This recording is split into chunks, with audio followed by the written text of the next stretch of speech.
Hi, I'm Donna Marks, author of Exit the Maze, One Addiction, One Cause, One Cure.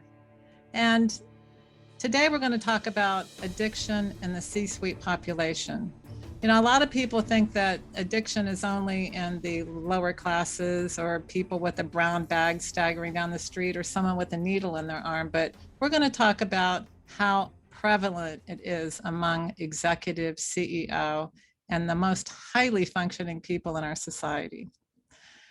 I'm going to be covering why addiction is so prevalent in C-suite and how you can recognize it. And also how your commitment to health and success might be just another addiction. C-suites might have a very high addiction rate, but more importantly, they also have the highest recovery rate. So we're going to be talking about that also. So I look forward to seeing you in the show, and thank you for tuning in. Welcome back to part two of our delicious conversation with Dr. Donna Marks. She provides high performance individuals with concierge psychotherapy service. Her work has been developed into an award winning addiction training program. Donna is an in-demand speaker who has shared her unique insights and methods with hundreds of thousands of people through live presentations, through podcasts and radio shows, and she is a highly sought after expert. We are honored to have her as an independent contributor on the Dragon's Den as well. And her recent book is called Exit the Maze, One Addiction, One Cure, One Cause, One Cure. It's won 15 awards and is nominated for 5 more. Pretty amazing. So, ladies and gentlemen, part two of our interview with Dr. Donna Marks. Now, before at the end of part one, we were talking about this idea, which is the subtitle of your book, One Addiction, One Cause, One Cure. And we talked about that cure being this nebulous idea, and maybe some people are put off by the idea that it's love. You know, I'm a very logical, rational, C-suite individual. You know, I'm not going to be ruled by all this crazy woo-woo love people stuff. So let's talk about this in a way that people can get it. Why is love the cure, and how does that work in the real nuts and bolts world of being an executive? So every addiction is a substitute for love. I don't feel that feeling of being okay, of fulfillment, of, good waking up happy in the morning, going to sleep with peace of mind at night. There's this undercurrent and disturbance going on all the time. So when I get high, whatever method that is, whether it's on the porn or drinking or, excitement or working 20 hours or next challenge, I'm getting a false sense of love. I'm getting that feeling, which my mind, my addicted mind, is telling me, oh, I'm loving myself. I'm doing something nice for myself. Right. But really what I'm doing is destroying myself and my self-esteem. Now, it's interesting that you say, this woo-woo thing. Every single time that I've worked with a C-suite person and I've introduced this concept that I just did, they say to me, okay, they don't really resist it. I think innately we all know that that's the problem. Yeah. But, I don't know. And they'll say, I don't know how to do that. I don't know what that means. And I tell everybody, because you're confused. You think that love is a feeling, and love is not a feeling. Why? Because it's an action. Right. You have a little baby in a crib and you don't say, I love you, honey, but I'm not going to feed you because I'm too tired. It's an action. You get up, you take the baby, and you take care of the baby. And loving yourself is the same thing. It's an action of actually taking care of yourself in a healthy way. You don't put a bottle of vodka in the baby's mouth. You don't hand her a cigarette. You don't put porn on. You don't do any of those things. Well, some people might, but Well, But it You wouldn't know, be very healthy. historically, people have. They used to give babies the drug that put them back to sleep when they were crying Yeah, too I much. remember. But yeah, but again, we've made a lot of mistakes. We don't have to Sure. keep making them. We know better now. We know how Mhm. important it is for the bonding for a mother and child, and the family and the child, and healthy parenting techniques, so that that void never forms. But back to the C-suite, Mhm. they hear it, that it Yes. resonates Yeah. because we're all human, and we already kind of know like what's missing. And then when they hear that, they go, okay, okay. Now sometimes they'll say, well, how many sessions will it take me? This is very typical. Oh and yeah. and and how much is it going to cost, and what, and there again, the choice for love is, you commit until you wake up in the morning feeling good, going to sleep at night with peace of mind, and your life has a whole new meaning and purpose. And you will see the change in yourself, because it's not going to be this, when am I going to get the next hit? It's going to be, your life is going to be flowing in a beautiful direction of really sharing and receiving love, and really enjoying your life, and getting it like I got it. Like, oh my God, I didn't like being born in addiction. I didn't like becoming one myself. I didn't like marrying addicts. I wound up with children with addiction. And then I'm a therapist. And guess what kind of patients are coming to me? People with addictions. I'm Right. cursed. But Right. then when I had that awakening that I told you about after my Mhm. relapse, it was like, oh my God, that's why I'm here. Yes. That's why I'm here. This is my mission. And Yep. then everything, it was like the veil was removed and everything became clear. So the same thing when I'm working with C-suite, all their curses, they begin to, and sometimes people have to make changes. Mhm. Sometimes they're in unhealthy relationships. Sometimes they have toxic work environments that they can't change because they don't have the control to do that. So sometimes people have to make changes, Well, I but think that the big change comes internally. I think that, part of the argument on the other side of this is, well, I realize everything you're saying is right, but I can't because, and then there's a 50 excuses about all the reasons they can't. So let's just go back to this practicality of loving yourself because, okay, you need to love yourself. Well, I don't know what that means. Okay, love is an action. Okay, so what am I going to do to take care of myself? Well, I thought I was taking care of myself with the strippers, the hookers, the porn, the alcohol, the coke, whatever it was. Okay, I see that I'm not. Now I become addicted to self-help, which we talked about in part one, or I become addicted to working out, and I become a obsessive workout person, and I've simply transferred over. And a lot of the time now, my quote, self love is simply another addiction. So I Yes. want to nail this down a bit better because I still feel like there might be people watching us, listening to us, who are saying, but I am loving myself. I now work out 6 days a week. I eat really healthy. I don't let my body have any of those poisons called bread or whatever it is, right? That's another version of the addiction. And Right. that's so give us a bit more on this, how to approach this in a very practical and healthy manner. Right. So those things, you're still getting high, even if it's controlling your diet and your Yeah. exercise workout and all, you're still getting high. And I can give you an example of someone that I didn't work with, but was a friend. He was in my Course in Miracles class. And unfortunately, he was he had been an executive, and then he kind of dropped out. He didn't get the help he needed when he got sober, but he did get into working out, triathlons, and all of this. And at age 60, when his body broke down, he didn't have the outlet, and he got more and more and more and more depressed. Hmm. He thought he had been taking good care of himself. He was worried about the toxic environments, and he was worried about the poisons in the food, and everything was so precise. And he was working out twice a day for 2 hours every day. He hit that wall at age 60 when his body would not give him enough of a workout where he could get the high anymore. And he wound up killing himself. Oh He my hung goodness. himself. This is not unusual. This Nope. is not uncommon. And Nope. it's tragic. It's tragic. And then someone who is addicted to control, he couldn't hear. So many of us were telling him, you got to get the help here. You've got to learn how to really love yourself. What does that mean? It means facing the pain that caused that wound to form, okay, that hole to form.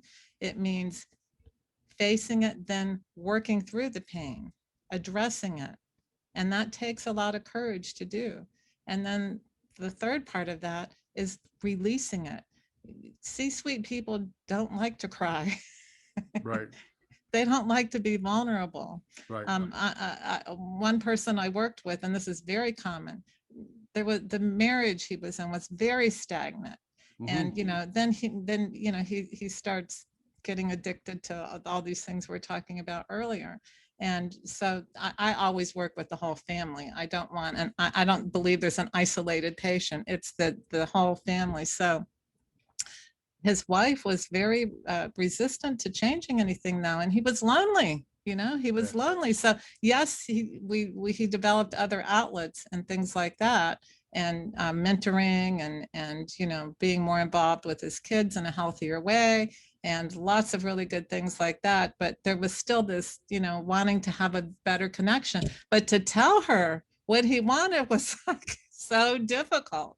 And then when he did, and she was like, no, I don't really want to, I don't really want to do that. I don't want to really do much therapy on myself. And no, you've traumatized me, and you go get the help. And so this is very typical, and it's very sad because it's all on that one person, and as opposed to being able to grow together and to blossom into, from a stuck relationship, a long-term relationship that's stuck and then blossoms into a deeper intimacy is a beautiful thing. But most people rarely get there because it's always easier to focus on the addict rather than, oneself, the partner, or even the boss. Often, I was working with somebody in Virginia, and she, kept talking about her left arm person, and he was so great and so wonderful. All of a sudden he's malfunctioning, and I'm asking her just a few questions. I said, sounds like he's got an addiction. Oh, no. Well, eventually when their big contract blew up, and because he didn't show up for the meeting for the fifth time, and I said, this guy's got an addiction. How do you know that? You've never met him. I said, because you're describing all the symptoms. Sure. But she couldn't see it because she had her own alcohol addiction. So this is, the synergistic effect in the C-suite is sometimes as bad as the family, if not worse. Well, and in my work, I'll often describe, as you and I talked about in our pre-chat, that, the issues you have in childhood have not gone away. They've been repressed, sure, and they may have morphed, but they're still there. And so your boss becomes your mom or your dad, or your coworker becomes mom or dad, or siblings, or those issues that come up. So when you're talking about this in this context, it's difficult for people to grasp that I'm an addict when they're not shooting heroin in their arm. And again, that's why I want to keep bringing this up, because we're trying to have you understand that addiction is not limited to substances. It's a way to ease your pain. And so, if you can just grasp that, what do I do to ease my emotional pain? And then people go, well, is it wrong to ease my pain? Particularly if I'm working out and doing these other, quote, healthy things. Isn't that a good thing? I'm going to my self-help classes, or I do yoga, 18 times a week, I'm in a spin class 8. But as you said, those are all highs. I get that. You get that. Then it's like with any addiction, it's difficult to walk away from that. What do we need to get them to grasp here? Because you talked about looking at the pain, and that right there, that's a stop sign for a lot of them. Because a lot of leaders are like, pain? I don't have pain, because that's vulnerability. I'm not going to admit that. I don't have pain. And you and I know, because I work with them and you work with them. I'm working with these people who are multi-billionaires who have enormous amounts of power, who are in the most shitty marriage you could possibly Right, imagine, right, and they're married to somebody who has a lifestyle that they're not going to give up. right. And the person who recognizes they've been unhealthy says, okay, I got to do something different. They come to their partner and they say, okay, I want to have a good marriage with you. And the partner's so filled with resentment, they go, no, because they're so filled with resentment. So they're addicted to the lifestyle and their resentment. And this person now feels stuck because they feel bad about leaving them or ending a marriage that they destroyed, but they're also with a partner who won't move it forward. Absolutely. So that confronting the pain, Yes. walk our listeners through, our viewers through a little bit about how to confront that pain, because that Right. is probably the most difficult thing there is. Well, I like what you just said about the marriage, and this is so common. This is so common. And then, sometimes what will happen is, a new addiction will come along in a skirt and high Yeah. heels, Yeah. and the marriage will break up. Yep. So, and sometimes there's an authentic relationship that's developed because the person's so lonely in the Yes. marriage. But the pain is, it's not necessarily pain. Sometimes it's just, how do I keep myself engaged? Because Yeah. I'm flat, I'm Yeah. flat. So Mhm.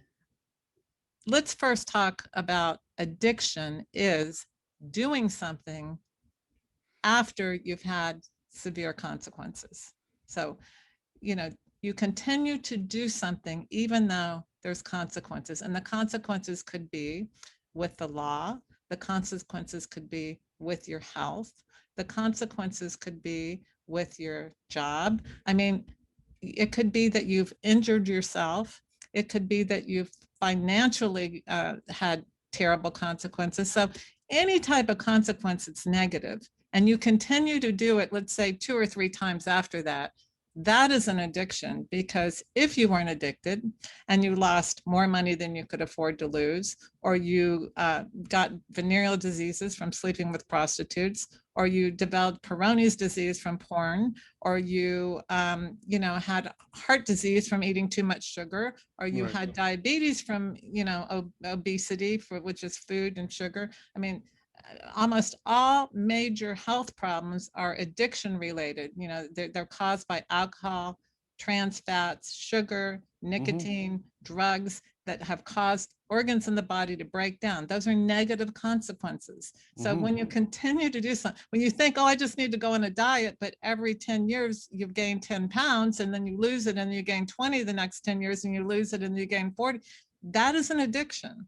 So continuing to do something despite negative consequences is addiction.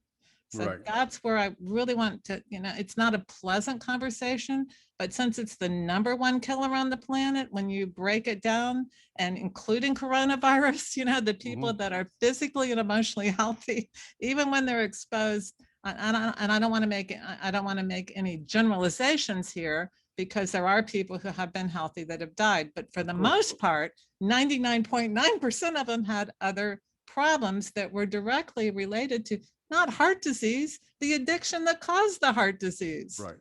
But Not again, a lot of liver these disease, things, the addiction that caused the liver disease. but Not again, we're back at cancer, the this, addiction that caused the cancer. Go ahead, we're back sorry. at this, it's okay. We're back at this same thing, which is that we live in a symptom-based society.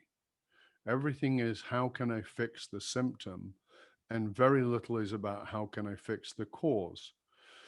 And it's quite fascinating to me as I in my work with leaders is, I will say to them, if you are dealing with if you have a leader, another leader who's under you, who comes to you and says, this is what's going on and I'm going to do this, and you can see that they're fixing a symptom and not a problem, what do you say?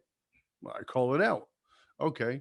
And then if they go off and say, well, it's another thing, and they tell you another symptom, what do you say? And if they repeated that cycle, what would happen? I said, well, they say, well, I'd have to let them go. And I say, well, that's how you're dealing with your life. You keep dealing with symptoms, and it's not you, it's all of us. It's our society, it's social conditioning is to deal with symptoms, because we're addicted to money, we're addicted to consumerism, we're addicted to materialism, we're addicted to stimulus. We live in a Right high now, stimulus world right right now. now, we're addicted to right now. I want it Yeah, right now. yeah, Can't yeah, yeah. wait. Absolute no delayed gratification whatsoever. So we're addicted to all of those things. So again, getting to this, dealing with it at a basic level, and there's a piece here that I want to get to, which is that all this has an originating cause. And the originating cause, you point out very beautifully in your book, which is it's about attachment. So let's just have people grasp that for a moment, because they can read the book and get much more into it. And they can reach out to you, of course, because this is a big subject. It's not a 5-minute conversation, but let's talk about attachment and how that is a precursor to all of this societal addiction we're living in. Yes. It's the precursor to addiction, but it's also the precursor to the cure, Absolutely. because a healthy attachment occurs when a baby is born and that baby's needs are met. And the first need that's met is that baby will search for its mother's eyes the minute it's placed on her abdomen. And Hmm. when that baby gets consistent eye contact that's emanating love and those warm arms and the baby's on the breast, and whether you're bottle feeding or nursing, there's so much research that nursing is Yeah. certainly Oxytocin.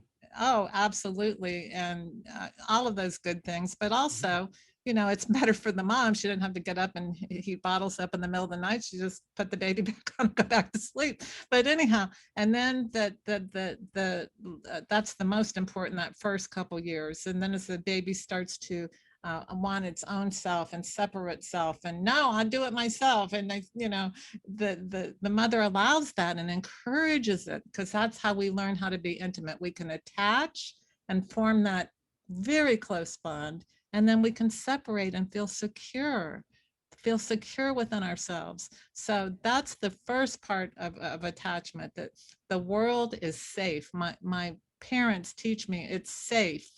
There's no one's hitting me, no one's screaming at me, nobody's telling me I'm never going to make it. It's a safe place. There's no violence. The Hmm. child observes conflict, but healthy conflict. I disagree with what you're saying, and this is why. And then the other person responds. Or, we're having a heated comment. We're having a heated argument right now. Let's go in the bedroom and talk about this, and tell the child, mommy and daddy are fine. We just don't agree on this, and we want to discuss it in private. There's enough food, there's enough shelter. Even in poor families, there's not a sense of lack when Right, it's right. properly Yes. taken care of. That's the first core issue of the attachment. Well, That let's just the put a world pause is in that for a safe. moment. Let's put a pause there for a moment, because the pause we have to put in that is that's ideal. That would be lovely.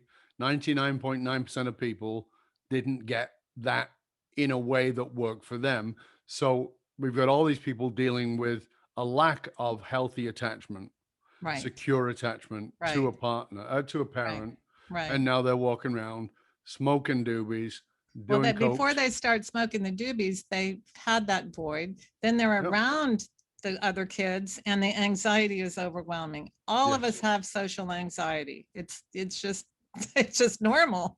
Yeah. We're around strangers, we're going to be anxious. So Right. here's the alcohol, here's the reefer. I'm comfortable in my own skin. And then that just goes on throughout life. And then there's more and more and more. For the executive, it's, straight A's, the right college, the right contacts to get the right jobs after, the right cars, the status, prestige, and so on and so on. All wonderful things, but they don't give you love. So the cure is in replacing the addictions with self-love. And then you have to go back to reparenting yourself. So let's Like, talk. Let before we get to the end of the show, I want to go to that, because this is important. So you're listening to this, you're watching this, and you're going, okay, clearly I didn't get a healthy attachment with my family, or maybe I got it with one parent but not with the other. Okay, how do I reparent myself? Because again, it feels like a woo-woo statement for an executive individual. I do feed myself a bottle, and with milk in it and, pat myself on the tummy and rub my own head. What do I do? I've tried wearing diapers with the girlfriend, that's No, not no, worked no. out. Right. So let's please talk about reparenting. Right. So, in a way, it is similar to that, not to that extreme. But so you wake up in the morning and you just enjoy your blankets and you wrap yourself in them and you look around the room and you feel gratitude. You say, I'm grateful I have a bed. If I don't have a bed, I'm grateful that I'm alive. I'm grateful for the trees. I'm grateful for there's a TV. There's so much in this room that I don't even notice, and I'm grateful for it. And then I suggest people start off with reading something that makes them feel good in the morning. I like to read spirituality things, but whatever. Um, some people have never meditated. They've never just been still and quiet with themselves. And this can be a very healing thing. So like a small child, then you go and you have a healthy breakfast. You don't measure your blueberries and, all that. You just have a healthy breakfast. And then you go out and play, a little bit. And you approach life from a whole different agenda. When I was in my addiction, I was very tasked, now I do this, now I do this, now I do this, now I do this. Not so fulfilling. Now, no matter where I go, I'm striking up conversations with people. I actually care about them. I'm finding out so much information about people. Everyone has an incredible story. And people, sometimes I'll be in the grocery store and I'll need assistance, and just the energy that's coming out evokes that in other people. And I'll say, I can't find this. And they, oh, honey, it's right over here. And oh, you're so wonderful. We hugging strangers that are, to me, they work there, but it's just a whole different conscious. And so the high, I'm on a high all the time. I wake up with it. At night, I say, thank you for this beautiful day. It's so wonderful. And sometimes the triggers that used to send me off the map, like, waiting 2 hours to get, support for whatever technical support. And by the time they got on, it was like, now I'm like, while I'm waiting, I'm going to read, I'm going to do this, I'm going to do that. And a whole different consciousness when I'm talking to the person. I'm much more available emotionally to my family. So blessed that my children are in recovery, or they've never partaken at all, because they've gotten the education and the attachment that makes us healthy. And my commitment to talk to me. No, we have a rule. You can talk to me about anything, but do it with love. No more attack, no more defensiveness. We're going to have a loving conversation about the problem. And rather than telling me everything I'm doing wrong, what do you want? And let's talk from that place. So love is all these actions. When someone pulls out in front of me, rather than I'm like, he probably didn't see me, like I've done 100 times when I didn't see somebody. Sure. Or maybe he's got an emergency, or who knows what's going on. So giving people a pass, that's an action of love. Just being in, people say, I want to be happy. I want to be loved. Be what you want. Yes. Be what you want. Be happy. Fake it till you make it, so to speak. You're going to be happy if you do something for somebody and extend your heart to them. That creates a happy, loving feeling. And you want to be loved? Nobody, and this is going to be in my second book, nobody is going to love you more than you love yourself. And everything is a reflection of that. Everything. Yeah, I fully agree. Well, as we come to the end of the show, there are two things we always like to ask. And one is how people can find out more about you. And we'll go to that in a moment. But before that, we always like to say, what is something someone can do, and our viewer or listener can do, that is incredibly practical, very simple, that they can put into action, preferably in the next 5 minutes, but certainly within the next 24 hours, that's going to help them to put into practice what it is you've been sharing with us today? So one thing you could do is pick up the phone and check on somebody that you care about and just say, I'm just thinking about you. This is being the love that you want. I was just thinking about you. How's it going? And actually care about how it's going for them. And maybe they need a little favor, or maybe, there's just the dialogue, but it can really take you out of your addicted mindset, which is I want, I need, I have to get, into I have everything that I need within me and I can share it with you. Yeah, and I think that's a very simple, practical, important piece of guidance. And I will add to it by simply saying, and don't be on any other device while you do it. Absolutely, Right? absolutely. And then Because in the C-suite environment, there's, just like I talked about Mr. Sheffy, there's people all around you. They would beam at you just smiling at them, or bringing some little thing into the office for people to share, or acknowledging them, what a great job they did. We want more and more performance, and or sometimes there's too much performance and not enough reinforcement on the financial or the other levels. So study your people. What makes them tick. yeah, I And love that you're asking us care. to just simply reach out to people. It's so simple, and it's so profound, and it's so missed. Yes. Take the time to be, what I talked about in Fiercely Loyal was I talked about becoming a CRO, a Chief Relationship Officer. Become a CRO, become a person who is focused on the relationships. If you focus in on the relationships, the tasks will get done, and Absolutely. people will feel loved and cared about. And that is what makes people loyal to you as a leader and to your organization. This has been a And just wonderful one really, really, conversation. really quick thing on that Mhm. note. I Please. used to have so much crammed into my schedule that I was going from one thing to the next, and everybody that got in my way, including when someone who's helping me at the post office or the bank or whatever, if I had to wait, by the time I got there, I felt like Cruella de Vil. And Mhm. now I manage my time in such a way that doesn't stress me. And if I'm not stressed, I'm not going to stress you out. That's And it. also, number two is take an interest in you. How's it going today? Mhm. And then you get to know about, how's Sally? How's this? How's your mom? And it's a beautiful, totally different connection. And then you begin to feel a part of, we're here for one reason on this planet: to play, to love, and to have fun. And Mhm. all of that got totally messed up, but it's okay, because you don't have to be messed up anymore. No, that's very true. It's been a wonderful conversation, Donna. Thank you so much for all of your wisdom. I'd love for you to tell people where they can find out more about you and all your wonderful resources, including the book.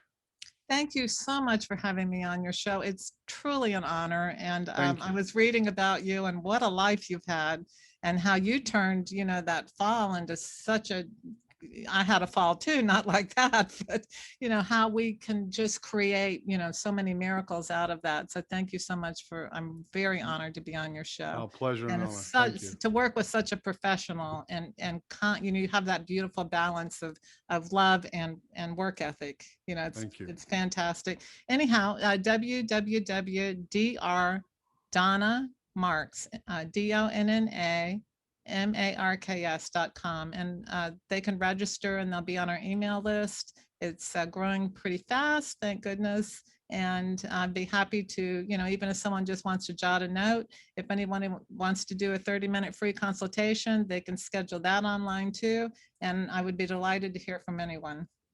Yeah. So as we said, that Donna offers a concierge psychotherapy practice. You can find out more about her at drdonnamarks.com. And of course, we will post all of the links to all of her social connections on Facebook and Instagram and a YouTube channel and all those kinds of places in the show notes. So you can make sure you can catch all those there. And of course, you can find the book in all the usual places. It's been a pleasure and honor, Donna. Thank you for being with us. We appreciate it. And for you, dear listener, remember that you can hang out with other conscious leaders and chat about this episode that you've been listening to, or any of our past episodes, inside of our Facebook and LinkedIn groups. Just look for the Leadership and Loyalty podcast. It doesn't matter how successful you are. If you're employees and customers don't understand what gives your company meaning, you're only working at a fraction of your capability. To find out how you can hire me, Dov Baron, as a speaker or leadership strategist for yourself or your organization, simply go to dovbaron.com, dovbaron.com, because unified, actualized meaning is the one single monolithic difference between mediocrity and greatness in all individuals and companies. We want to thank you for sharing the show with everyone you know. Till next time, stay curious, my friends. Stay curious about how you can bring a little more love into the world, and maybe just that connection that allows people the emotional safety, psychological and emotional safety, to look in the mirror and tell the truth. Maybe that person is you. I'm Dov Baron. I'm here to assist you, tapping into your deepest meaning to reach that next level of clarity, focus, purpose, and profit in your business, your life, and your leadership impact. And I am out.